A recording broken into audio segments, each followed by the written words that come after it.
네, 개봉 영화 소식 전해드리는 목요일 순서입니다. 강유정 영화평론가와 함께하겠습니다. 어서 오세요. 네, 안녕하세요. 네, 제일 먼저 말할 작품은 아무래도 스타워즈 시리즈입니다. 마지막 작품이라고 그러네요.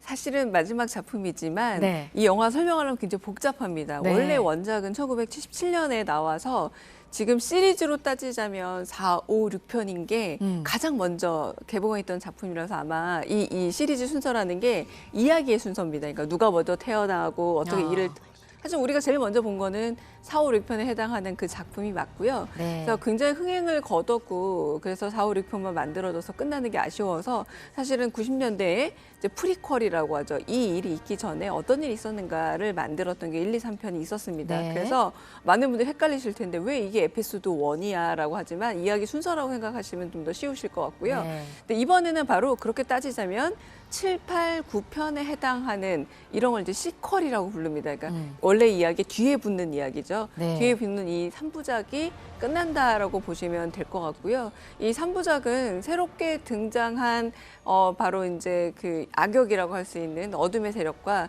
마찬가지로 이제 새롭게 등장한 빛의 세력이라고 할 수 있는 제다이, 라스트 제다이가 이제 경쟁을 벌이면서 결국 이 제국의 운명은 어떻게 되는가를 펼쳐 보이게 되는데 좀 새로운 점이었다면 바로 보시다시피 여성 제다이가 등장했다는 점이 좀 특이했다면 특이했다고 할 수 있고요. 그리고 아담 드라벨 같은 굉장히 명배우가 이번에는 그 말 그대로 좀 악역으로 등장을 해서 서로 이제 이야기를 펼쳐 나갔는데 이제 결말을 좀 맺어뒀다고 볼 수 있겠고요. 네. 그리고 보시다시피 추억의 인물들이 굉장히 많이 등장을 합니다. 추이라고 부르는 추바카, 지금 방금 봤던 추바카도 등장하고 뭐 R2D2도 등장하고 그래서 우리가 잘 알고 있었던 그런 캐릭터들도 다시 등장을 해서 굉장히 반가웠던 영화긴 합니다만 네. 이게 어떠냐면요. 일본에서는 우리나라보다 시사회보다 먼저 개봉을 했어요.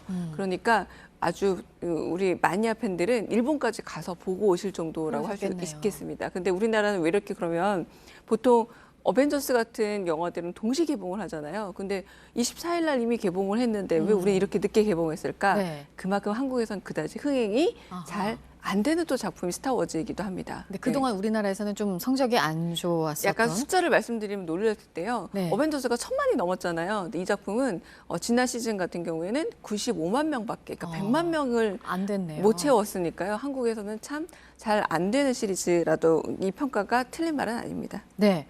근데 아까도 말씀하셨지만 마지막 작품 이제 42년 동안 이어오다가 마지막 작품으로 나온다라고 했지만 또 그렇게 볼 수는 없나 보죠? 그런 게 있나 보죠? 왜냐하면 사실은 4, 5, 6편 나오고 나서 1, 2, 3편이 나온 걸 아무도 기대를 못했듯이 그리고 한편으로 1, 2, 3편이 나오고 나서 7, 8, 9편이 나오는 걸 몰랐듯이 너무 이렇게 버리기 아까운 소재란 거죠. 왜냐하면 우리에게는 뭐 흥행이 잘 안 됐다라는 평가를 받기도 하지만 여기서 그 인용되고 그리고 나오게 된 많은 것들 우리 왜 포스라는 말도 여기서 나왔다고 할 수 있겠고 가령 자막이 이렇게 약간 비스듬히 올라가는 자막도 여기서 영향을 받아서 음악도 딱 들으면 저거 스타워즈 음악이다라고 그렇죠. 할 정도로 그러니까 이렇게 튼튼한 소재를 디즈니에서 놓칠 리가 없습니다. 그래서 벌써 2022년에 다른 시리즈로 돌아올 것이라는 건 예고는 되어 있고요. 네. 그렇다면 이제 제다이라던가 그 스카이워커 이 두 집안의 어떤 혹은 두 캐릭터의 이야기가 아니라 뭐 한 솔로의 얘기가 나왔던 것처럼 이렇게 등장하는 인물 그러니까 이렇게 말씀드리면 아시는 분은 너무 잘 알지만 한 솔로는 뭐고 또 이렇게 생각하실 분들도 있잖아요. 근데 이렇게 생각해도 될 것 같아요. 77년 작품이니까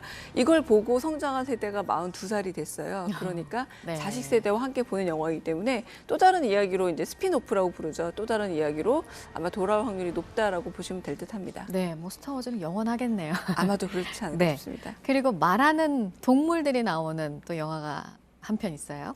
그 말을 알아듣는 박사가 있는 거죠. 네. 동물들도 분명히 뭔가 말을 할 거 아니에요. 그런데 우리는 동물의 언어를 모르니까 네. 그냥 짖는 소리, 우는 소리로 들릴 텐데 이 닥터 두리들은 다 말을 알아듣는 겁니다. 그런데 아내가 세상을 떠나고 나서는 세상과 담을 쌓고 지냈던 이 닥터 두리들이 여왕의 그 몸이 굉장히 건강 위험하다라는 말을 듣고 그 건강에 도움이 될 만한 약을 찾기 위해서 이제 또 여행을 떠나는 과정이 바로 이 영화의 과정인데 지금 등장하고 있는 모든 동물들이 아주 유명한 배우의 목소리로 재현이 되게 됩니다. 아. 그래서 목소리만 따지자면 어마어마한 몸값이 아닐까라고 계산이 되기도 하는데요. 뭐 가령 로버트 다우니 주니어가 지금 닥터 드리드로 나오고 있긴 합니다만 셀레나 고메즈 그리고 호랑이로 나오는 랄프 파인즈 그리고 톰 헐랜드 스파이더맨이었던 뭐 아니면 마리온 꼬띠아르는 여우로 나오기도 하고요. 그리고 여러 배우들이 이제 역할을 맡아가지고 얼굴은 동물입니다만 명품 연기를 볼 수도 있기도 하고요. 네. 그리고 저 흥미로운 거는 정말 오랜만에 아이언맨이 아닌 역할을 로버트 다우니 주니어가 네. 맡은 겁니다. 그래서 그 부분에서 이제 아이언맨이 우리가 좀 결별을 했잖아요. 그 이후에 로버트 다우니 주니어의 영화가 어떻게 흘러갈지를 좀 짐작할 수 있는 계기도 되지 않을까 싶습니다. 네, 뭐 온 가족이 함께 즐길 수 있는 맞습니다. 영화가 될 네. 것 같고, 그다음에 소설을 원작으로 한 영화가 이제 딸을 잃은 아버지를 다룬 얘기예요. 우리 뭐 여러 작품 나를 찾아줘라던가 이런 작품들에도 비슷한 얘기를 다뤘습니다만 네. 이번에도 이언 맥큐언이라는 작가 속죄라는 작품도 유명하고요. 체스틸 비치에서라는 작품도 개봉을 했었는데 지금 이렇게 마트에 가서 계산을 하는 과정에서 뭐 똑같아요 우리나라랑 뭐 포인트 카드 있습니까? 현금합니까? 뭐 이렇게 질문을 받는 과정에 아이가 분명히 가판대 옆에 있는 책을 보고 있었는데 사라진 겁니다. 그리고 사라져서 찾는 게 아니라 이 5살짜리 아이를 영영 못 찾게 된 거예요. 그러다 보니 남편과 아내 사이도 굉장히 멀어질 수밖에 없고 그리고 여기 하나 이야기가 더 좀 진행이 되는데 총리실에서 근무하고 있는 자신의 이제 공무원 고위 공무원 친구가 갑자기 내 아내 아이를 찾겠다. 그러니까 여기는 동심 같은 거겠죠. 그러면서 전계를 떠나면서 이 두 이야기가 진행이 되게 됩니다. 그러니까 진짜 아이를 잃어버린 한 가족과 네. 동심을 잃어버린 한 남자의 이야기로 진행이 되는데 거기서 이제 아주 속 깊은 연기를 보여주고 있기도 하고요. 그리고 우리에게 셜록으로 잘 알려진 컴버배치가 아이를 잃어버린 아버지이자 이 영화의 제작자로 나서서 첫 번째 제작 영화이기도 합니다. 네. 골든글러브에서도 상을 받은 기생충의 봉준호 감독 얘기를 또 안 할 수가 없죠. 없습니다. 네. 참 얼마나 그 말을 센스 있으면서도 뼈가 있고 또 넘치지 않으면서 유머러스하게 하잖아요. 그래서 지금 전 세계가 주목을 하고 있는데 이번에 상을 받으면서도 장벽 얘기를 한 게 참 화제가 많이 됐어요. 1인치의 자막의 장벽이란 표현을 썼는데 이게 네. 왜냐면 마치 그 미국인들은 거의 대부분의 영화가 영어로 제작이 되다 보니까 자막 영화라 부르는 것들을 되게 고상한 척하는 사람들이 보는 영화 그리고 뭐 소수의 뭐 공부하는 사람들이나 보는 영화 이렇게 너무 고상한 영화로 생각을 하는 겁니다. 마치 우리가 클래식하면 좀 굉장히 고상해서 네. 조금 벽이 높은 것처럼 느껴지고 이 말은 뭐냐면 우리한테 이렇게도 들리는 거예요. 영어를 실제 배워서 직접 들으면 더 재미있게 들릴 수 있습니다라고까지 사실은 미국의 소비자들한테는 자막 네. 영화가 굉장히 귀찮게 느껴지는 겁니다.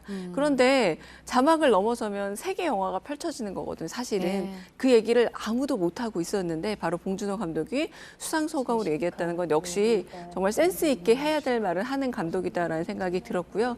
그 이전에 그 다른 인터뷰에서 했던 말이기도 하죠. 미국 영화제는 사실 로컬 영화제다. 왜냐하면 미국 영화만 상영이 되는 그리고 수상을 하는 영화상이고 칸느나 베를린이나 그리고 베니스처럼 전 세계 영화들의 경합을 벌이는 영화상은 아니지 않느냐라고 또 뼈 있는 말을 했기 때문에 역시 봉준호 감독이다라는 생각이 들었습니다. 네.